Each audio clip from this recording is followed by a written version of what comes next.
बिस्मिल्लाहिर्रहमानिर्रहीम। अस्सलाम वालेकुम। कैसे हैं सब मेरे बहन भाई? अल्लाह ताला सबको अपनी हिफ्ज़ व ईमान में रखे। जी आज हम बनाने जा रहे हैं चिकन स्टीम।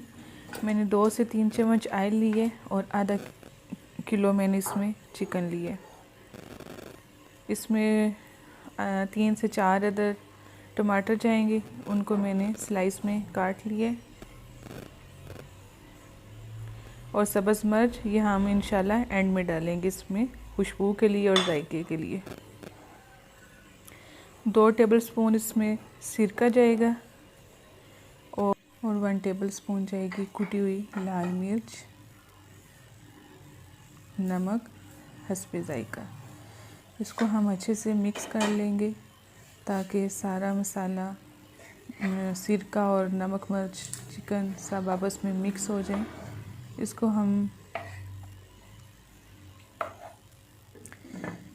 10 से 15 मिनट के लिए कवर करके रख देंगे और जो चिकन अपना पानी छोड़ेगा इंशाल्लाह उसी में ये अच्छे से गल जाएगा।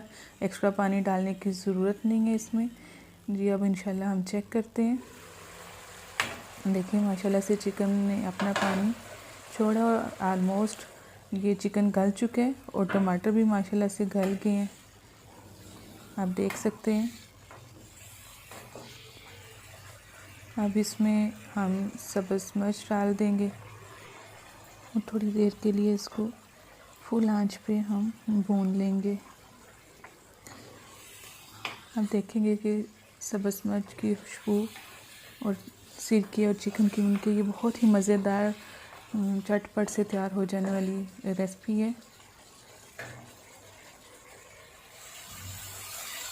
देखिए माशाल्लाह से मैंने इसको अच्छे से भून लिया और बहुत ही मज़ेदार और मज़ेदार चिकन स्टीम तैयार है।